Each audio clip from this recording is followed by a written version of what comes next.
Everyone, welcome to Vidyashree Academy. आज हम 4 नवंबर का करंट अफेयर डिस्कस करने जा रहे हैं।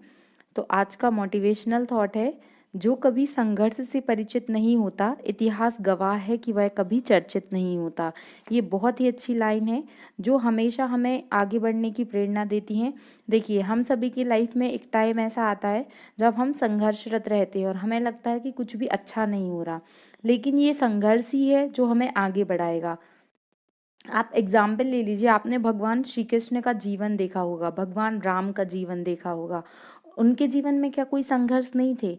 एक आम इंसान से भगवान बनने तक की कहानी में आप देखते जाइए कितने संघर्ष हुए। चलिए, भगवान को, वो तो भगवान थे, अगर हम उनको छोड़ भी देते हैं तो आप इतिहास में देखिए, आपने राजा चंद्रगुप्त मौर्य का नाम सुना होगा, महान सम्राट। तो एक साधारण से चंद्रगुप्त से लेकर एक अखंड भारत का राजा बनने तक उन्होंने अपने जीवन में ढेर सारी कठिनाइयों को झेला है और फिर वो अखंड भारत के सम्राट बने, जिन्हें हम आज पढ़ रहे हैं। तो ये संघर्ष ही है जो आगे आने वाले इतिहास में हम सभी को भी कहीं ना कहीं चर्चित करेगा। हम भी कुछ ऐसा काम करके जाएंगे। तो चलिए पढ़ते हैं और आगे बढ़ते हैं। आज की जो पहला पॉइंट है वो है कि रक्षा अनुसंधान एवं विकास संगठन, डिफेंस रिसर्च डेवलपमेंट ऑर्गेनाइजेशन ने कहाँ से इंटरसेप्टर AD-1 मिसाइल को लॉन्च किया है, इसकी सफल उड़ान को लॉन्च किया है? आंसर इज अब्दुल कलाम द्वीप, उड़ीसा। अब्दुल कलाम द्वीप का जो पहले नाम था उसका नाम था व्लीहर द्वीप। फिर अब्दुल कलाम जी के योगदान को देखते हुए इसका नाम चेंज होके क्या रखा गया? अब अब्दुल कलाम द्वीप रखा गया। फिर DRDO के कुछ पॉइंट्स हैं। DRDO की स्थापना कब की गई थी? तो 1958 में DRDO की स्थापना की गई थी। DRDO का फुल फॉर्म क्या है? Defence Research Development Organisation. इसका ध्येय वाक्य क्या है? ये जो RAS राजस्थान वाला PSC जो होता है उसका एग्जाम हुआ था, तो 2021 में ये प्रश्न आया था कि DRDO का ध्येय वाक्य क्या है? वलस्य मूलम विज्ञानम। याद रखना है आपको, वलस्य मूलम विज्ञानम। वर्तमान में DRDO के हेड कौन है? तो वर्तमान में जो DRDO के हेड हैं वो हैं समीर कामत। और मिसाइल मैन के नाम से किन्हें जाना जाता है? तो आप सभी को पता है, सबके फेवरेट डॉक्टर अब्दुल कलाम जी को मिसाइल मैन के नाम से जाना जाता है। अब क्यों जाना जाता है? तो देखिए, आपने अगर इनकी मिसाइल का नाम सुना होगा, पृथ्वी, अग्नि, त्रिशूल, नाग और ए से क्या है? आकाश। तो इनको लॉन्च करने वाले कौन थे? डॉक्टर अब्दुल कलाम जी थे। डॉक्टर अब्दुल कलाम जी की बुक्स कौन कौन सी हैं? बहुत ही मोटिवेशनल बुक्स हैं, आई होप आप लोगों ने पढ़ी भी होंगी। उनके नाम आपको कमेंट बॉक्स में लिखकर बताना है। अब देखिए, मिसाइल मैन ऑफ इंडिया तो सभी को पता है, लेकिन आपको क्या पता है कि मिसाइल विमेन ऑफ इंडिया कौन कहलाती हैं? अगर नहीं पता है तो आप सर्च करिए और कमेंट बॉक्स में ज़रूर लिखकर बताइए। ठीक है, तो ये फर्स्ट न्यूज़ थी। सेकंड जो पॉइंट है वो है कि किस राज्य ने 2 नवंबर को लाडली लक्ष्मी 2.0 का शुभारंभ किया है? ये बहुत ही फेमस स्कीम थी, लड़कियों के लिए थी, लाडली लक्ष्मी योजना। अगर आप मध्य प्रदेश के निवासी हैं तो आप डेफिनेटली इससे परिचित होंगे। तो मध्य प्रदेश में सबसे पहले 1 अप्रैल 2007 को ये स्कीम लॉन्च हुई थी, लाडली लक्ष्मी योजना। लेकिन अभी 2022 में 2 नवंबर 2022 को लाडली लक्ष्मी 2.0 का शुभारंभ किया गया है। तो इसके तहत क्या चेंजेस किए गए हैं? पहले क्या होता था कि 12 तक के लिए इसमें पैसा दिया जाता था, 12 तक के एजुकेशन के लिए। वर्तमान में क्या चेंजेस हुए हैं? तो हायर स्टडी के लिए, हायर एजुकेशन के लिए अब 25,000 रुपये दिया जाएगा कि लाडली लक्ष्मी योजना का जो जिस बेटी को लाभ मिल रहा है उसको हायर एजुकेशन के लिए 25,000 रुपये दिया जाएगा।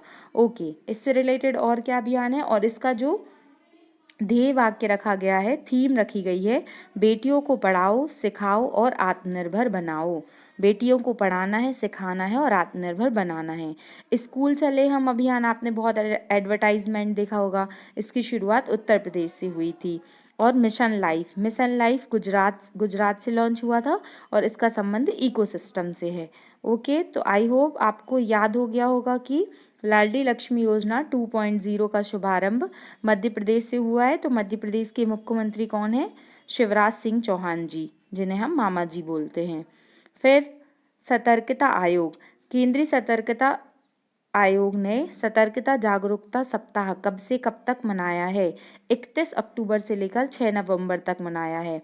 तो 31 अक्टूबर को हमने क्या मनाया था? राष्ट्रीय एकता दिवस मनाया था। किसकी याद में बनाया था? तो सरदार वल्लभ भाई पटेल जी के जन्मदिन के अवसर पर मनाया था। तो उन्होंने करप्शन को लेके बहुत बोला कि हमें करप्शन को दूर करना है। तो उनके जन्मदिन की याद में 31 अक्टूबर से लेकर 6 नवंबर तक राष्ट्रीय सतर्कता जागरूकता सप्ताह मनाया जाता है, जिसकी थीम क्या है कि भ्रष्टाचार मुक्त भारत विकसित भारत। यदि भारत करप्शन से मुक्त हो जाएगा तो भारत क्या हो जाएगा? विकसित हो जाएगा। और भ्रष्टाचार सूचकांक जो है उसमें भारत का स्थान जो है वो टोटल 180 देशों में 85 नंबर पर भारत भ्रष्टाचार सूचकांक में है। मतलब आप देख लीजिए कि भारत में अभी भी कितना अधिक करप्शन है। फिर सीबीसी के बारे में बताइए। What is the full form of CBC? CBC का मतलब होता है सेंट्रल विजिलेंस कमीशन, जिसका काम क्या है कि भ्रष्टाचार पर रोक लगाने का काम करता है। तो 1962 में एक कमेटी थी जिसका नाम था संथानम कमेटी। संथानम कमेटी की रिकमेंडेशन पर 1964 में सीबीसी बना था। लेकिन जब सेंट्रल विजिलेंस कमीशन बना था तब ये वैधानिक आयोग नहीं था। वैधानिक आयोग का मतलब क्या है कि इसको विधि के अनुसार परमिशन नहीं थी। फिर वैधानिक आयोग का दर्जा कब मिला गया इसको? 2003 में। वर्तमान में सीबीसी के अध्यक्ष कौन है? तो वो हैं सुरेश एन पटेल। इनका नाम आपको याद रखना है। सुरेश एन पटेल सीबीसी के अध्यक्ष हैं। और इसका जो स्ट्रक्चर होता है तो इसमें जो एक अध्यक्ष होता है और 2 उपाध्यक्ष होते हैं। ओके, तो सीबीसी के बारे में आपको इतनी जानकारी पता होनी चाहिए। फिर बात करते हैं, कोलेंस डिक्शनरी ने वर्ड ऑफ द ईयर किसे घोषित किया है? कोलेंस डिक्शनरी है एक, उसने वर्ड ऑफ द ईयर घोषित किया है permacrisis. What is the permacrisis? इसका मतलब होता है उथल उथल पुथल। ओके, मतलब कैसे एक स्टेबिलिटी ख़त्म होती है। तो 2021 2022, अगर आप 2020 से लेके 22 तक का समय देखें तो कोविड आया। कोविड ने क्या किया? पूरी दुनिया में उथल पुथल मचा दी। और अभी क्या चल रहा है? इंडिया रशिया का वॉर चल रहा है, तो उसमें भी यही हो रहा है। इसीलिए इस शब्द को परमा क्राइसिस, नाम याद रखना है आपको। परमा क्राइसिस शब्द को क्या किया गया है? वर्ल्ड ऑफ द ईयर घोषित किया गया है। फिर ये अलग अलग, जैसे ऑक्सफोर्ड यूनिवर्सिटी है, तो ऑक्सफोर्ड यूनिवर्सिटी ने वर्ल्ड ऑफ द ईयर घोषित किया था। एक शब्द होता है वैक्स, VAX। इस वैक्स का मतलब होता है गाय। ये गाय के लिए world of the year Oxford ने घोषित किया था। फिर नेक्स्ट न्यूज़ है कि नागरिक जुड़ाव और संचार कार्यक्रम। नागरिक जुड़ाव और संचार कार्यक्रम किस स्टेट ने लॉन्च किया है? तो आपका आंसर है मेघालय। मेघालय की राजधानी कौन सी है? शिलोंग। शिलोंग से याद रखना है हमें कि जो 100 नंबर का स्मार्ट सिटी बना है तो उसका नाम क्या है? शिलोंग ही है। ये क्वेश्चन भी पूछा गया है। फिर अगर आपने मेघालय का नाम सुना है तो मेघालय का एक बहुत ही फेमस ब्रिज है जो लगभग हर एग्ज़ाम में कहीं ना कहीं अभी जब जब से ये न्यूज़ में था तो पूछा ही गया है, जिसका नाम है लिविंग रूट ब्रिज। इसका नाम लिविंग रूट ब्रिज क्यों है? क्योंकि जो मजबूत पेड़ों की जो वो रहती है ना, क्या बोलते हैं उसे, जड़। जैसे बरगद के पेड़ की आपने जड़ देखी होंगी, तो आप नेट पर डालकर देखिएगा लिविंग रूट ब्रिज। तो इस तरीके से जो जड़ है उनसे इस ब्रिज को बनाया गया है, ये बहुत ही मजबूत है। ओके, तो लिविंग रूट ब्रिज फेमस है कहाँ पर? मेघालय में। फिर आपने मौसम राम का नाम भी डेफिनेटली सुना होगा। तो चेरी ब्लॉसम फेस्टिवल जो होता है वो भी शिलोंग में होता है। फिर मौसम राम कहाँ पर स्थित है? तो आपको ये तो पता होगा कि गारो खासी जयंतिया की पहाड़ियाँ कहाँ पर स्थित हैं? मेघालय में स्थित हैं। लेकिन जो ये पहाड़ियाँ हैं, यहाँ पर जो मौसम राम जहाँ पे अधिक वर्षा होती है वो किस पहाड़ी पर स्थित है? यह प्रश्न भी एक एग्जाम में पूछा गया है।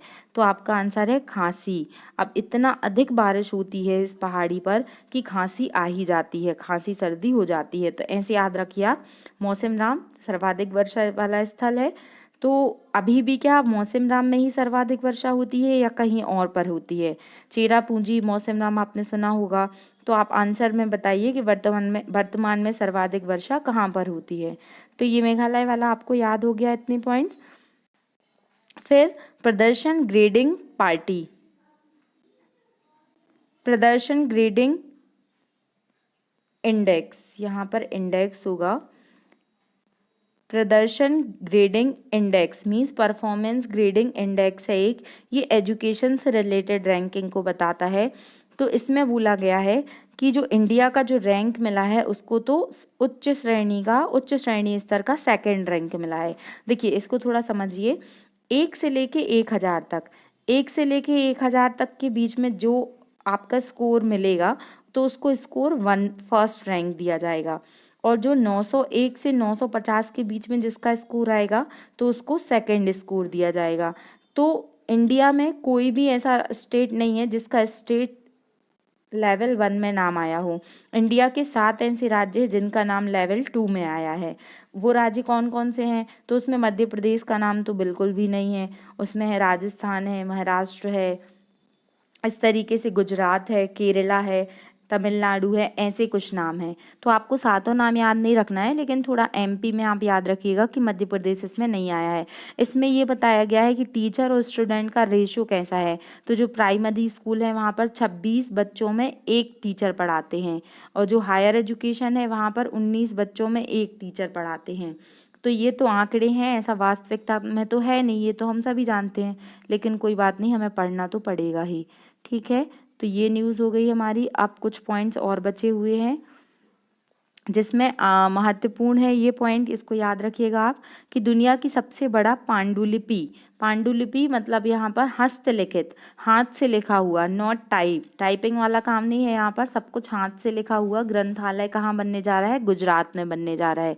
देखिए गुजरात में इलेक्शन की घोषणा हो चुकी है, तो जहाँ पर भी इलेक्शन होते हैं ना तो उससे रिलेटेड क्वेश्चन जरूर आते हैं, तो आप गुजरात पर आपको अधिक फोकस करना पड़ेगा।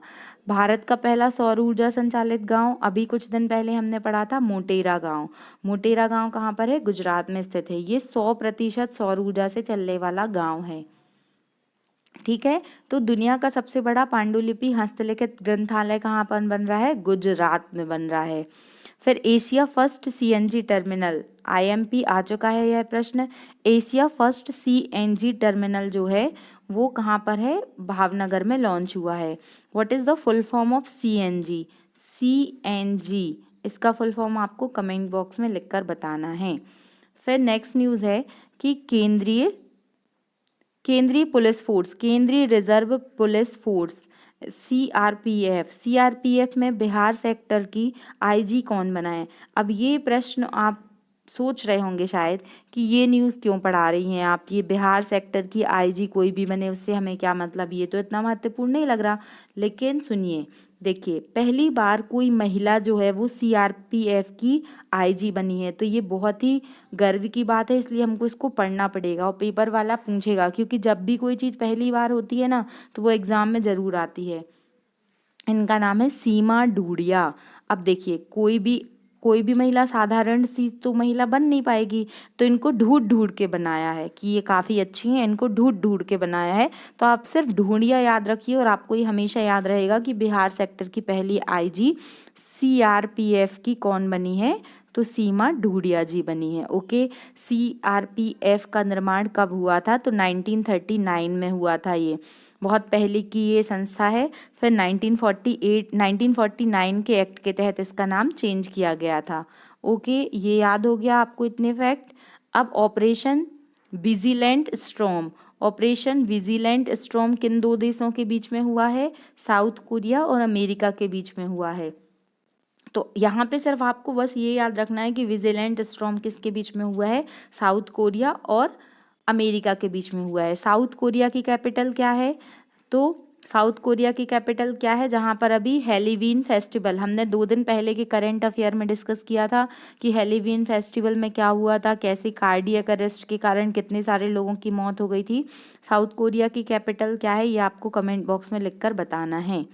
ओके, फिर केंद्रीय निर्वाचन आयोग ने गुजरात विधानसभा में क्या किया है? अभी कितनी सीटों पर चुनाव नियुक्त किया है? कितनी सीटों पर चुनाव होंगे ये घोषित किया है। आपका आंसर है 182 सीट। गुजरात में विधानसभा की जो सीट है तो 182 सीट पर क्या होना है? इलेक्शन होना है।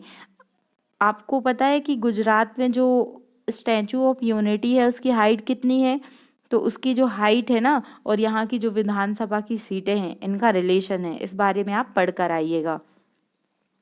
फिर कांग्रेस पार्टी के अध्यक्ष कौन बने हैं, तो ये अभी अभी बने हैं, तो ये भी पूछ सकता है। मल्लिकार्जुन खड़गे जी बने हैं, और किसको हराकर बने हैं, तो फेमस राइटर जो है शशि थरूर जी, उनको हराकर बने हैं। फिर राष्ट्रपति चुनाव, उपराष्ट्रपति चुनाव अभी अभी हुए हैं, तो ये सब हमें पता होना चाहिए, क्योंकि रिसेंट में जो चीज़ें हुई हैं पेपर में तो वही आना है। तो राष्ट्रपति चुनाव का आर्टिकल क्या है, तो राष्ट्रपति चुनाव का जो निर्वाचन है वो आर्टिकल नंबर 54 में बताया है। फिर जो विधि है, राष्ट्रपति का जो इलेक्शन होता है ना वो नॉर्मल इलेक्शन जो प्रोसेस है वैसे नहीं होता है, ये PRSTV सिस्टम होता है, आनुपातिक प्रतिनिधित्व प्रणाली जो होती है उसके तहत राष्ट्रपति का निर्वाचन होता है। तो ये किस आर्टिकल में बताया है, तो ये आर्टिकल 55 में बताया है। फिर राष्ट्रपति जो है वो कितने कार्यकाल तक, कितने टेन्योर तक राष्ट्रपति रहेंगे, तो वो 56 नंबर के आर्टिकल में बताया है कि जो उनका कार्यकाल होता है वो 5 साल होता है। अब देखिए, क्या आपको पता है कि USA में कोई व्यक्ति है वो कितने साल तक राष्ट्रपति बन सकता है, तो USA में ऐसा है कि कोई भी व्यक्ति है वो केवल 2 कार्यकाल के लिए, मीन्स वहाँ पर जो राष्ट्रपति का कार्यकाल होता है वो एक बार में 4 साल का होता है। तो कोई जो राष्ट्रपति है वो केवल 8 साल तक ही वहाँ का राष्ट्रपति रह सकता है। फॉर एग्जाम्पल, अगर आपने देखा होगा जो ओबामा थे, तो ओबामा 2 बार USA के राष्ट्रपति बने। तीसरी बार क्यों नहीं बने, वो तो इतने फेमस थे क्योंकि वहाँ की कॉन्स्टिट्यूशन में ये प्रोविज़न दिया गया है कि कोई राष्ट्रपति है केवल 2 साल के लिए ही राष्ट्रपति बन सकता है। अब आप मुझे बताइए कमेंट बॉक्स में लिखकर, क्या भारत में ऐसा है, कोई व्यक्ति केवल कितनी बार तक राष्ट्रपति बन सकता है, ऐसा कुछ लिखा है कि नहीं लिखा है, और लिखा है तो क्या लिखा है, नहीं लिखा है तो क्या लिखा है, ये आपको बताना है। और कमेंट बॉक्स में कुछ बच्चों के आंसर तो आते हैं लेकिन बाकी लोग आंसर नहीं करते हैं, तो आप ज़रूर कमेंट बॉक्स में आंसर करिए, मैं रिप्लाई भी करती हूँ क्योंकि वो आपके लिए ही बेनिफिशियल होगा। फिर एक और घटना आपने सुनी होगी, अगर आपने कल की न्यूज़ देखी होगी, जो पाकिस्तान के पूर्व प्रधानमंत्री थे इमरान खान, उनको कल रात में गोली मारी गई, उनके पैर में 3 गोलियां मारी गईं। तो अभी तो उनकी कंडीशन ठीक नहीं है, अभी वो हॉस्पिटल में है। बाकी पाकिस्तान जैसा देश जहाँ पर अभी जो है वो सेना का शासन चल रहा है, मतलब वहाँ पर नाम मात्र की गवर्नमेंट है, जो कुछ करती है वो सब आर्मी ही करती है। तो किस तरीके से वहाँ पर इतनी अधिक अनस्टेबिलिटी है, कैसे पार्टी में इतना विरोध हो रहा है, वहाँ के जो PM हैं, एक्स PM हैं, उन सबको गोलियां मारी जा रही हैं। तो ये सब इतना चर्चा में नहीं है, बस आपको पता होना चाहिए कि देश दुनिया में क्या चल रहा है। तो ये हमारे आज के करंट अफेयर के पॉइंट्स थे। आई होप आपको ये पॉइंट्स याद हो गए होंगे, आपको 1-2 बार सुनना है। मैं जो भी पढ़ा रही हूँ आपको वो डिस्क्रिप्शन में आपको PDF प्रोवाइड करा देती हूँ। तो अगर आप नहीं लिख पा रहे हैं और आपको रिवीजन करना है तो आप PDF से ज़रूर रिवाइज कर सकते हैं। थैंक यू सो मच, आप सभी का मुझे पूरा सपोर्ट मिल रहा है। आप अपने दोस्तों तक इसको ज़रूर शेयर कीजिए। अगर आपको पसंद आता है तो आप लाइक कीजिए, सब्सक्राइब कीजिए, और आप सभी के वेल विशेस के लिए थैंक यू, और अधिक से अधिक इसको शेयर कीजिए। Thank you so much. जय हिंद, जय भारत।